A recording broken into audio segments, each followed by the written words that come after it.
But knitting, that is extremely peculiar to a lot of people. And so when you pull out your knitting, I think people go, oh, they can't even listen to me without knitting.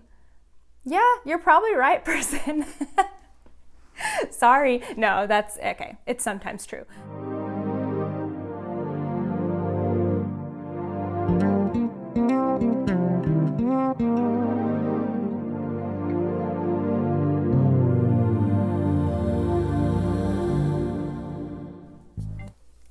Hey everyone, my name is Natalie, also known as Knitty Natty. Welcome to episode 43 of the Love and Stitches podcast.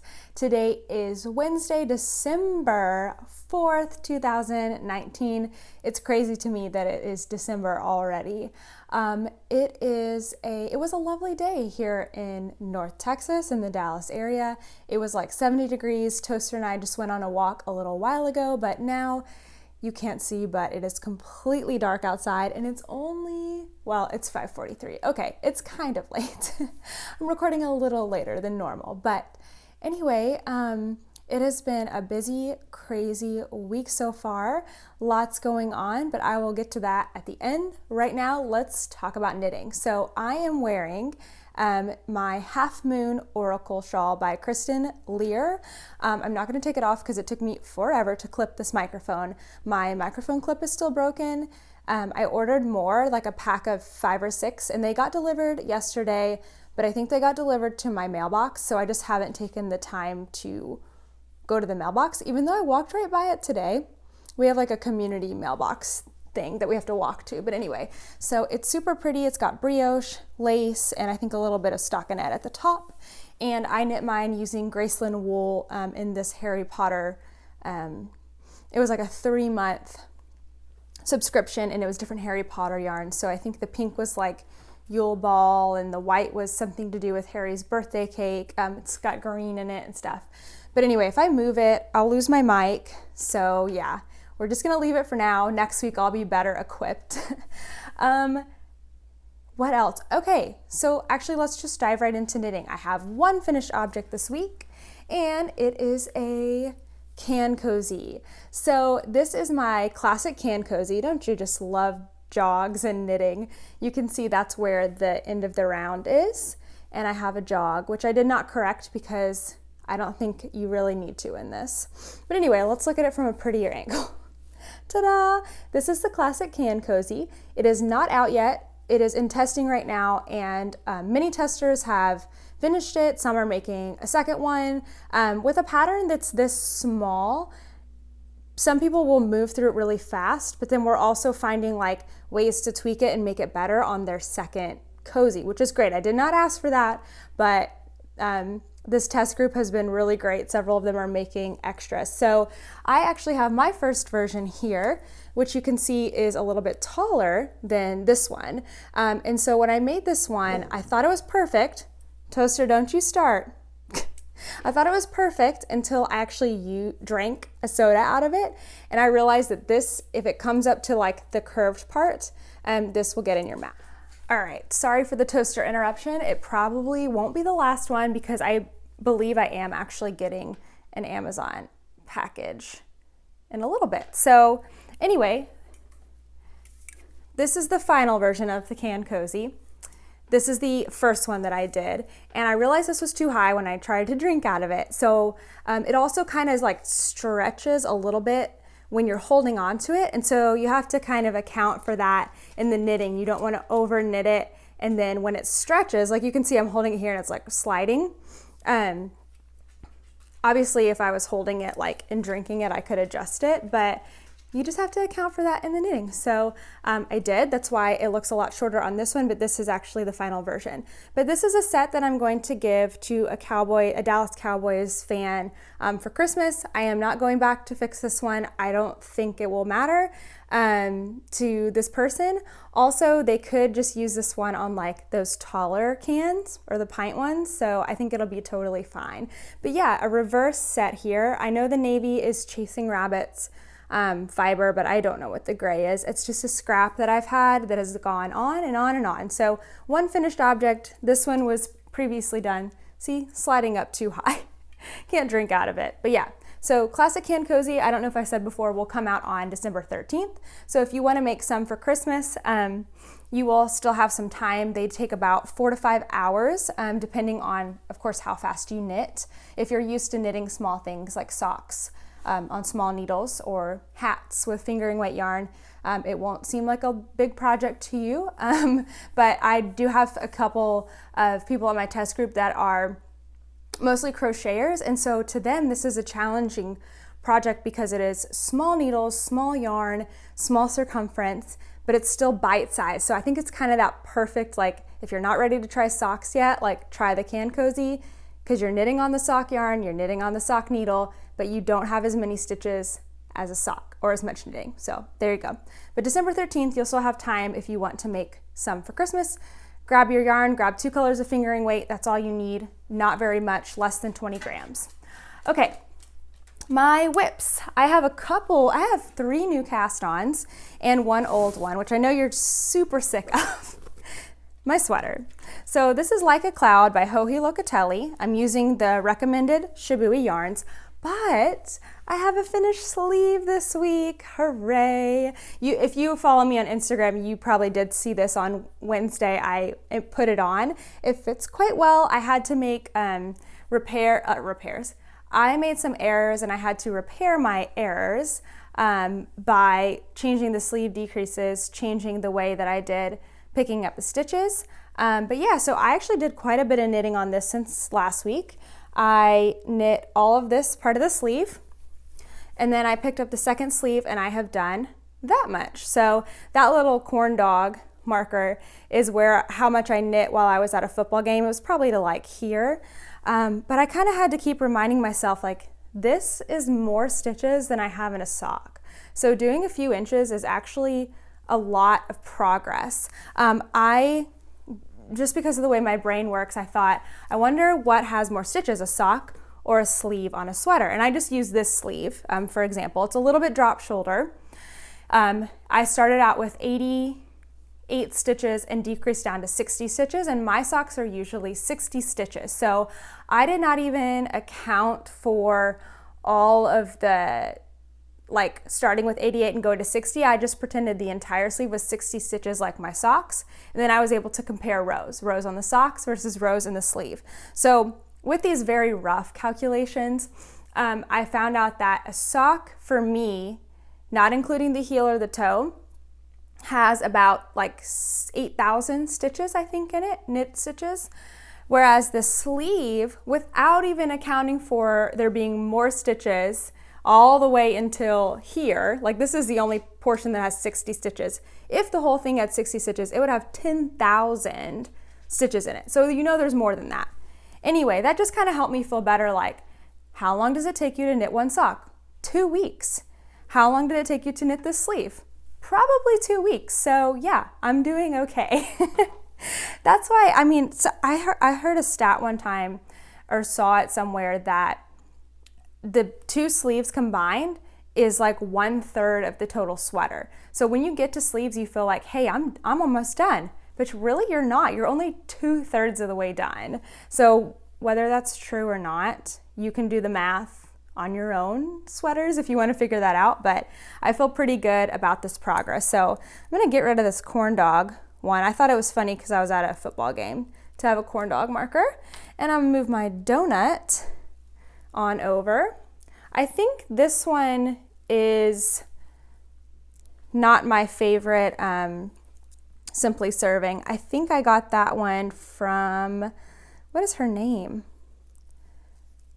I don't know. She's the first person I ever bought charms from. I'll try to remember and put it on the bottom. But yeah, I have lots and lots of progress keepers like that. So Like a Cloud, really hoping to finish it for you guys next week, also for myself, so I can wear it. Okay, that was loud. I have some new cast-ons. Ready? So excited. Okay, 3 new cast-ons. The first is December socks. So my December socks, I decided to pull out a Christmassy color, and I have a sock blank. So here is my sock blank. As you can see, it's green with more green splotches and red speckles. And I actually dyed this yarn. So 2 years ago, I didn't bring my ball bands over today. I'm so sorry. But 2 years ago, I went over to my friend Rebecca's house with some other friends, and we dyed our own yarn. It was a lot of fun. Rebecca coordinated everything. Did I say Rebecca? Rebecca coordinated everything for us. She had the yarn and I don't even know like what ingredients we needed. I think we used Kool-Aid, and because there's like some acidic qualities to Kool-Aid, I don't know if we needed another acid. I don't know. Rebecca, maybe you can comment and tell us. But I don't remember because this is the only time I've dyed yarn. But I remember using a spray bottle, and therefore, I don't know if you can tell. Oh yeah, you can totally tell. This side is green, and this side is mostly white except for these splotches.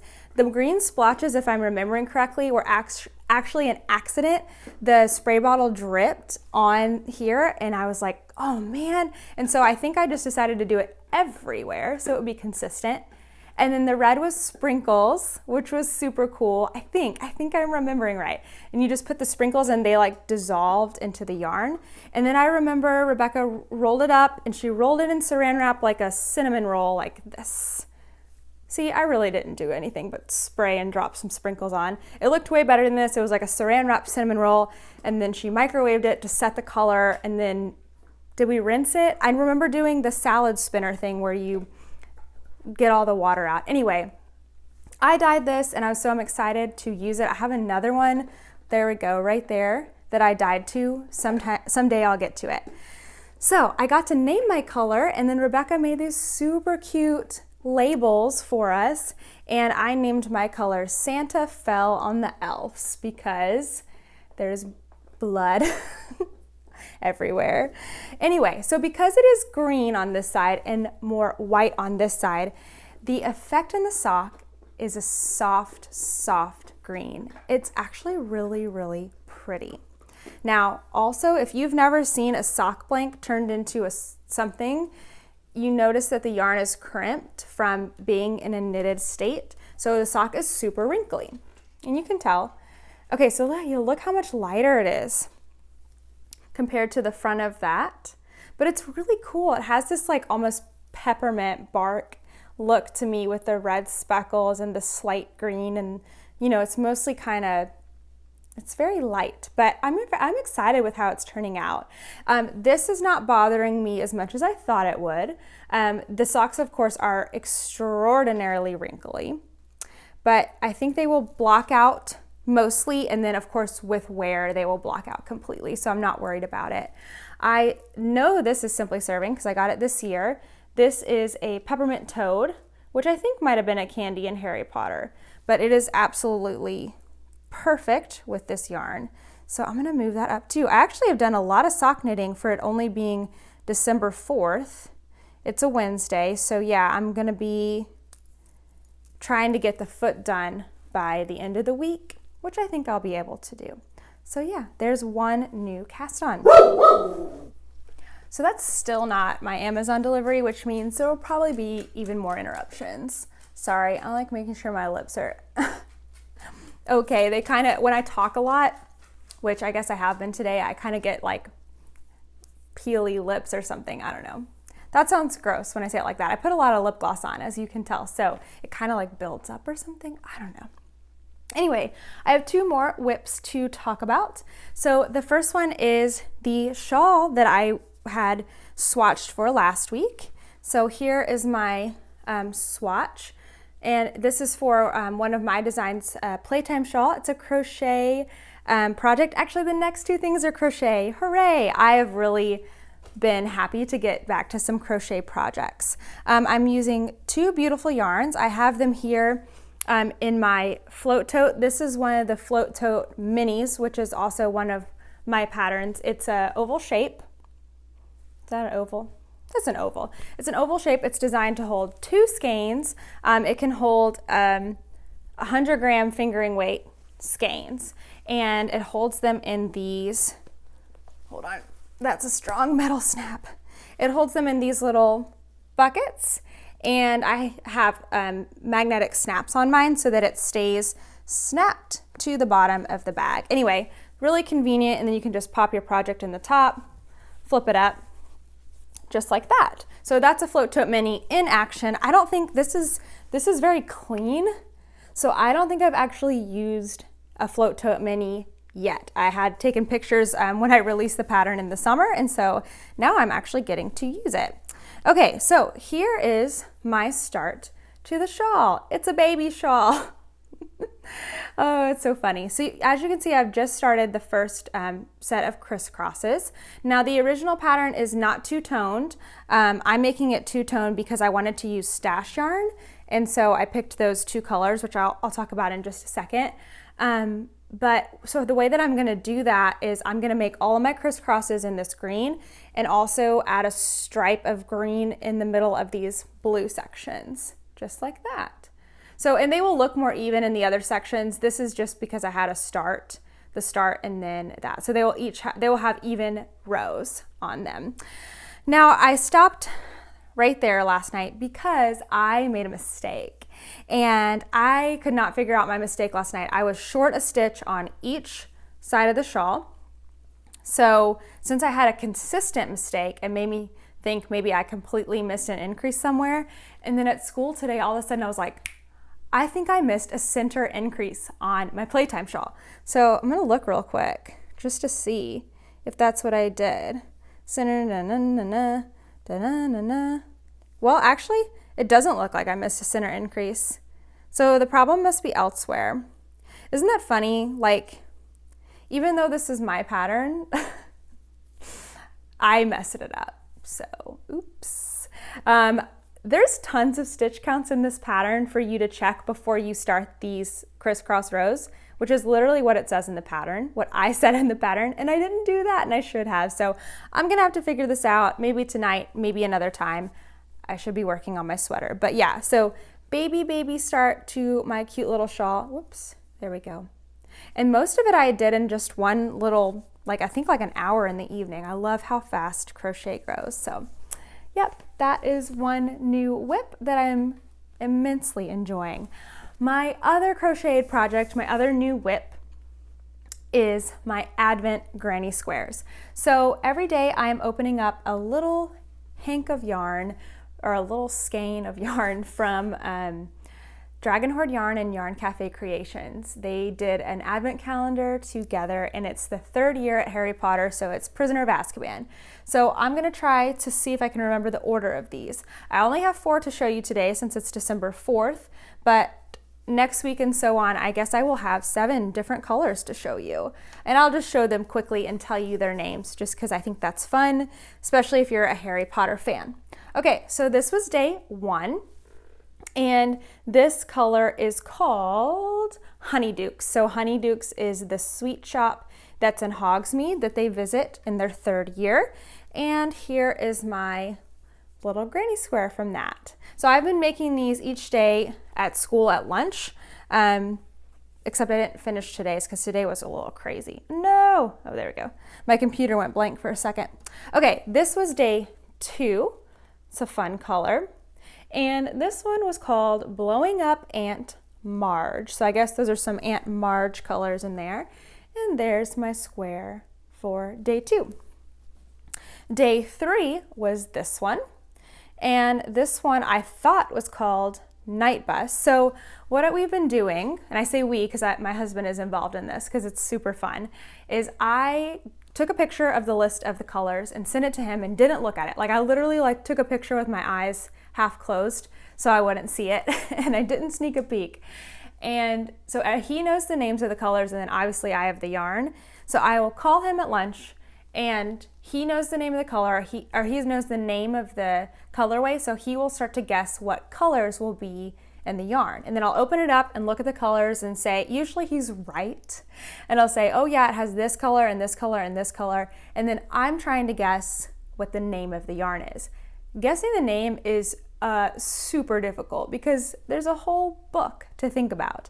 So I thought this was Night Bus, which I thought was a clever guess, but I was wrong. It is Lupin, and that is that square.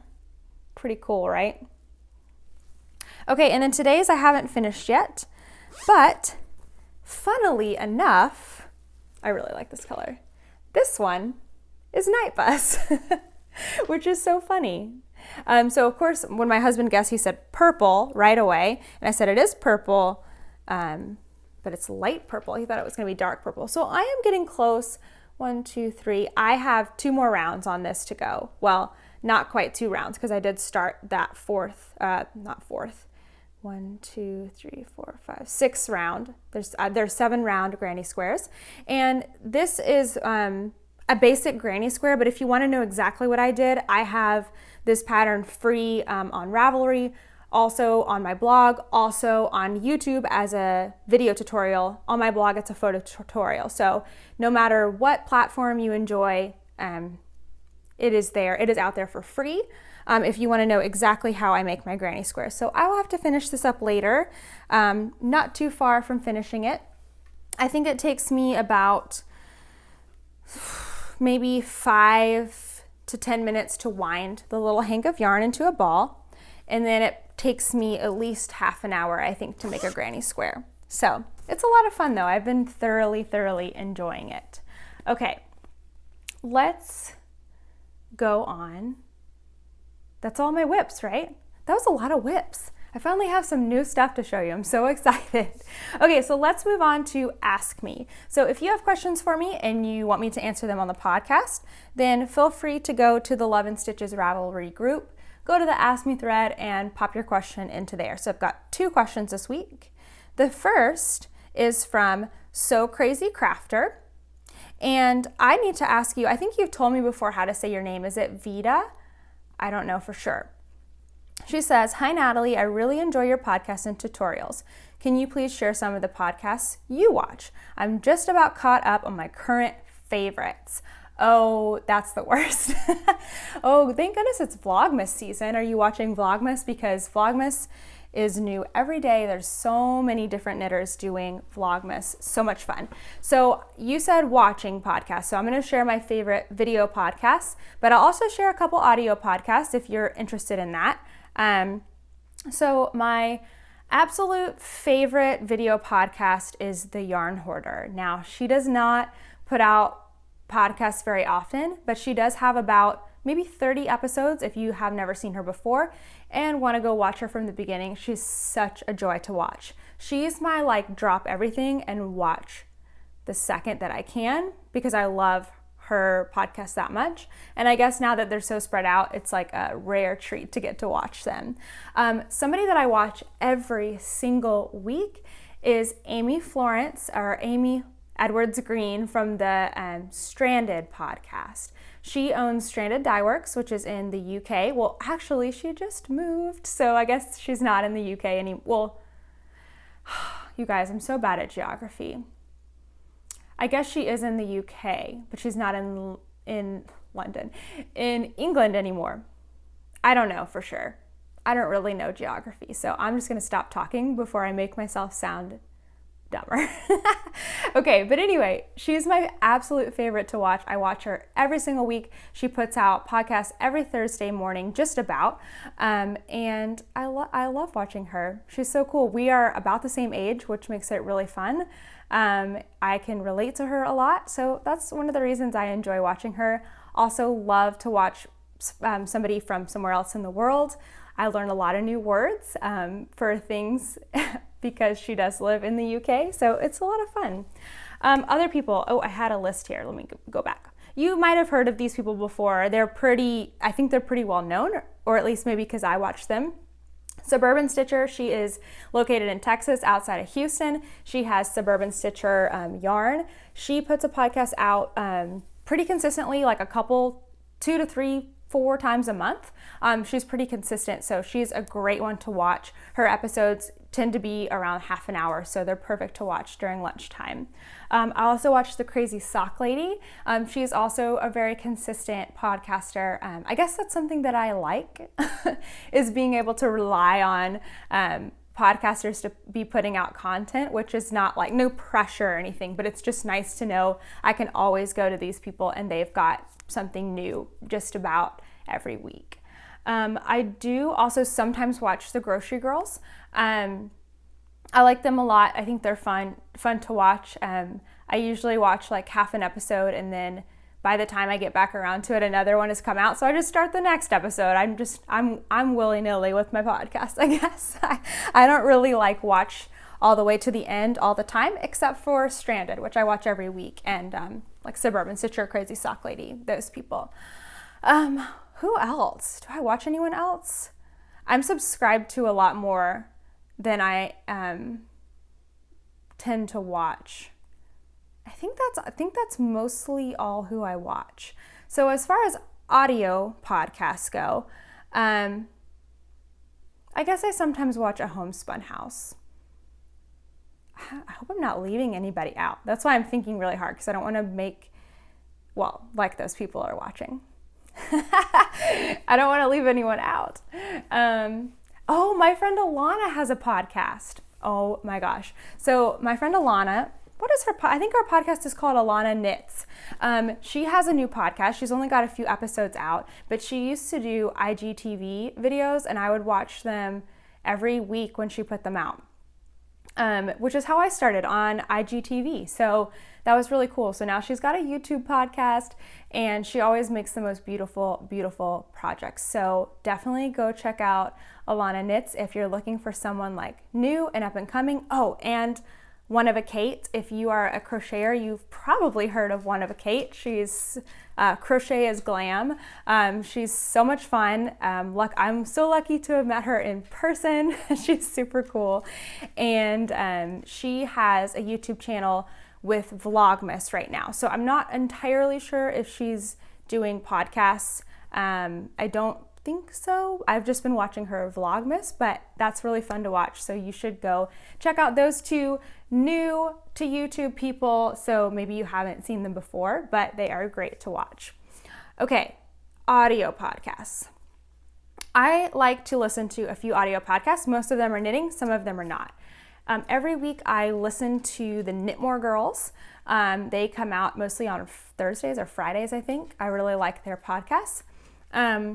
I listen religiously to Be Hooked podcast, which I just listened to her new episode today, and she is taking a pause, but don't worry, she's got 140 episodes, so if you want to go listen to some, I bet you will not be caught up before she starts back again. Yeah, Be Hooked Crochet, that's Brittany.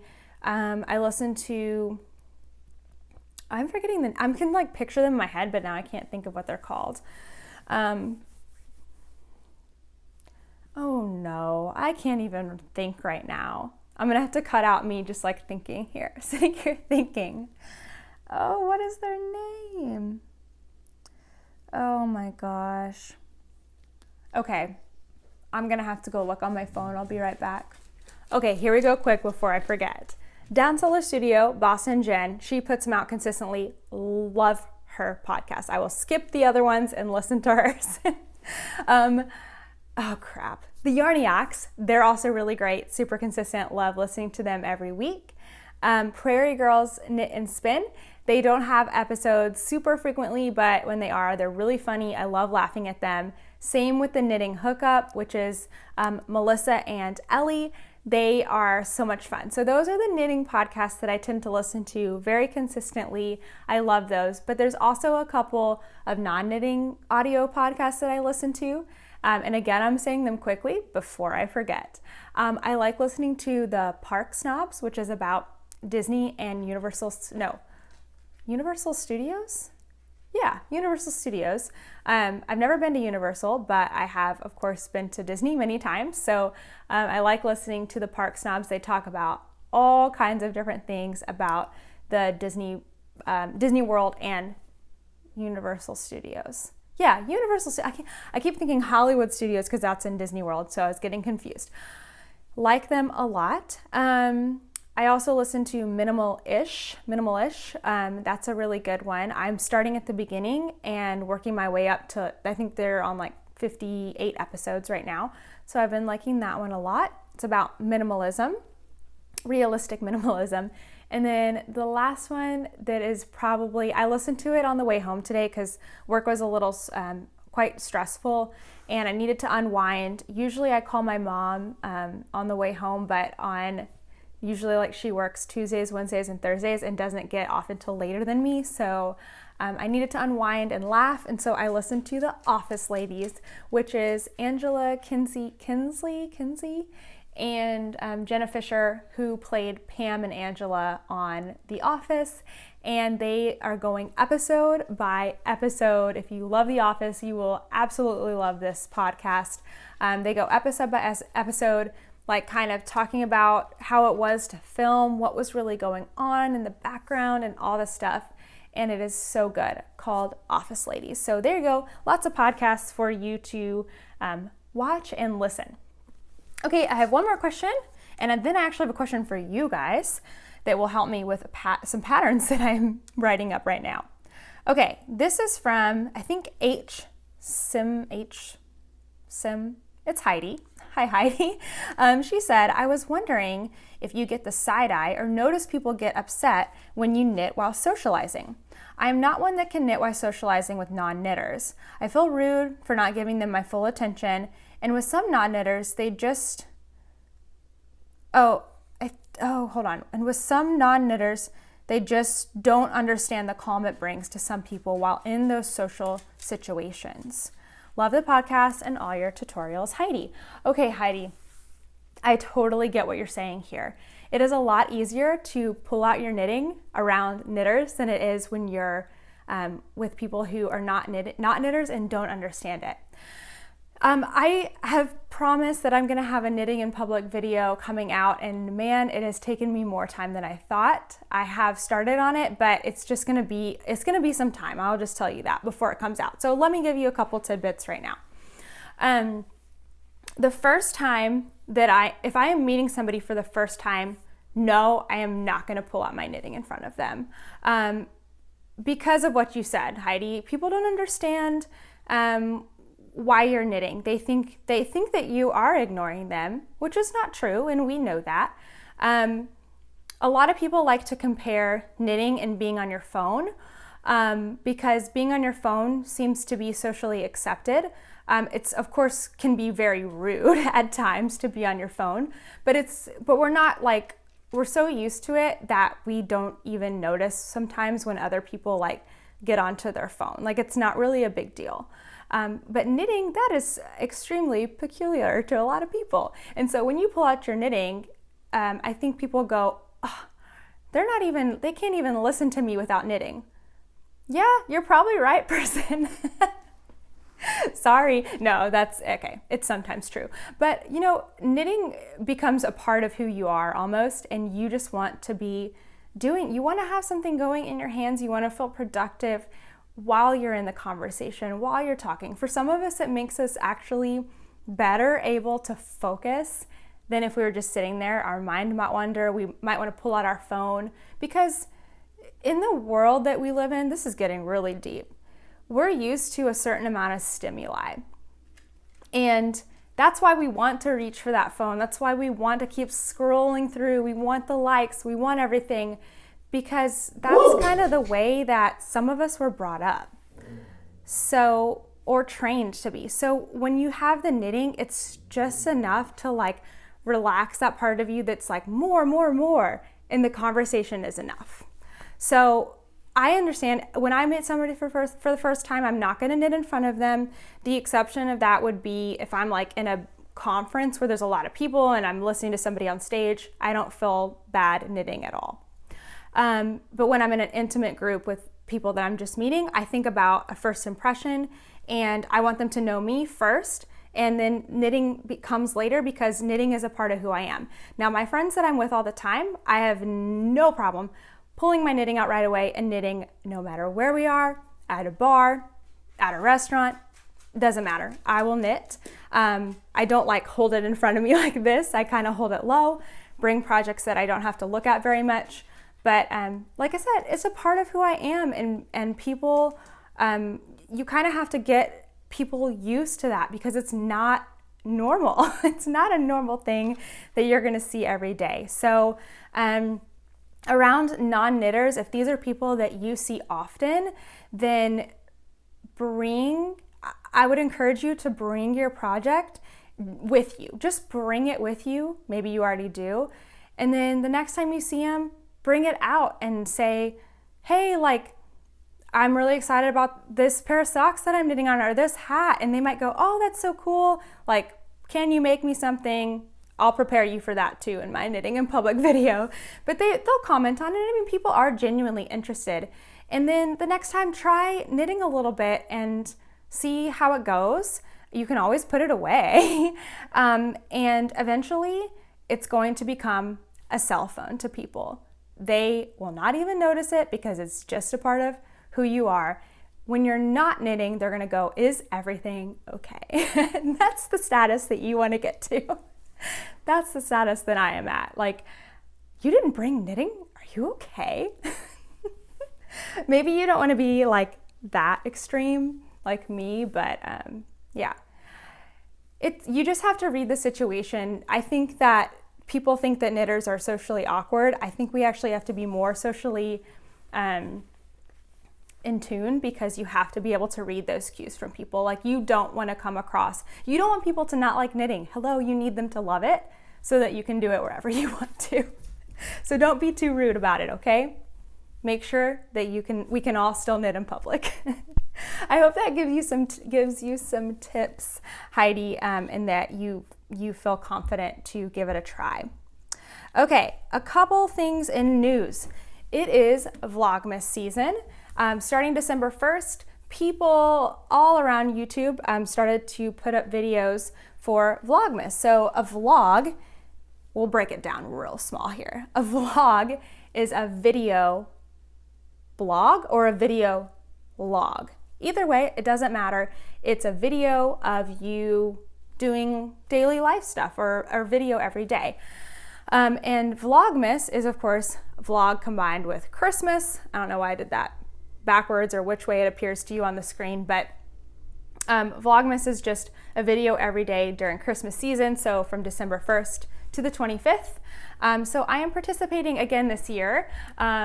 Along with many other people, I am watching so many Vlogmases. I'm watching some of the podcasts I talked about earlier do Vlogmas. Crazy Sock Lady, Suburban Stitcher, One of a Kate, Stranded does a Vlogmas, Homespun House. I watch all of their Vlogmases. Absolutely love to get those short little snippets of daily life and learn more about these podcasters that I admire. It's so much fun. So I'm doing Vlogmas as well. You can find the Vlogmas playlist like right below my recent uploads and I think podcasts. But I'll also try to remember to link here or whatever. I'm still not, I still don't know exactly where things show up. But it's been really fun. It's a lot of work, but to me it's very fun to kind of record parts of my day and put them together, usually with some Christmas music or some fun little soundtrack, and to get to show you more of my life. Since I did it last year, I feel like I'm a little more comfortable this year. Since I've been podcasting for almost a year, I feel like I'm more likely to show more stuff. So yeah, you're gonna get to see everything. It's a lot of fun.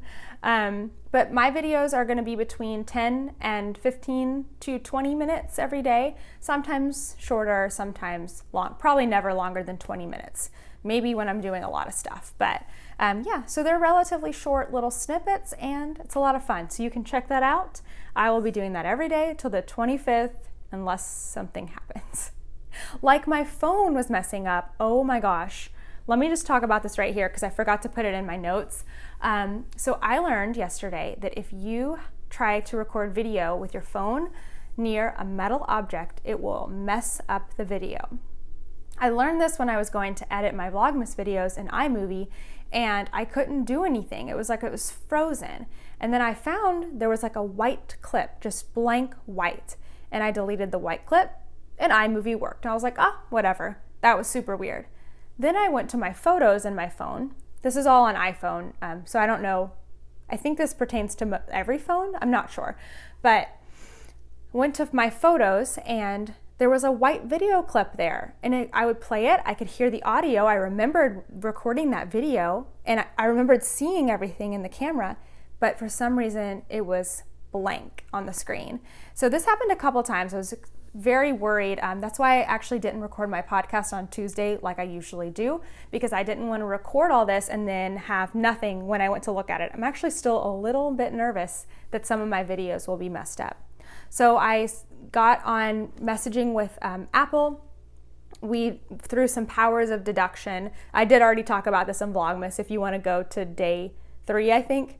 But through some powers of deduction on the brilliant Apple analyst, she had asked me if there was any metal in my phone case. I said no, and then I went, oh my gosh, I have been leaning my phone against a metal water bottle. So just like my Yetis here, I had been leaning my phone against my Yeti coffee cup to prop it up while I made videos at work. And apparently metal interferes with filming, and that's why my videos were turning out white, some of them. So learned that lesson. They did ask me to reset my phone. I have yet to do it because I haven't had problems since I stopped leaning my phone against metal. So hopefully all that's solved. But anyway, that's enough about Vlogmas. I have one new video this week, new tutorial. It is the Stretchy Icord bind off. It is the bind off that is on this. So it's relatively stretchy, and I guess it doesn't look stretchy when it's on the can. Well, this is blocked. Is this one blocked? Yeah, they're both blocked. But anyway, you can see it that it kind of like fans out. So it's relatively stretchy, but it is a different way to do an I-cord bind off to give you a really consistent look. So you can find that on my tutorials playlist. I don't know why I spent so much time putting that back on. It needs to come off anyway. But I will try to also remember to link that as well. Okay, life stuff. So last week was Thanksgiving. It was great. I ate so much food throughout Thanksgiving and on. I love, love, love green bean casserole. I could eat it for every meal. I think green bean casserole and mac and cheese, and I am like set. So Thanksgiving was good. We had family in town. It was a busy week, actually, much busier than I had anticipated. But you know, I think that I keep saying things are busy. Maybe I'm just doing too much. I need to slow down a little bit, but it's a lot of fun. And then bringing me joy this week, just to round things out, is 1000% crochet. I always do this. I tend to do this, I guess, is go through knitting phases and crochet phases. I will always have knitting on the needles. Knitting is my first love. I will probably always have socks on the needles in another knitting project, but having a crochet project, there's just something about crochet that is like relaxing in a different way than knitting is for me.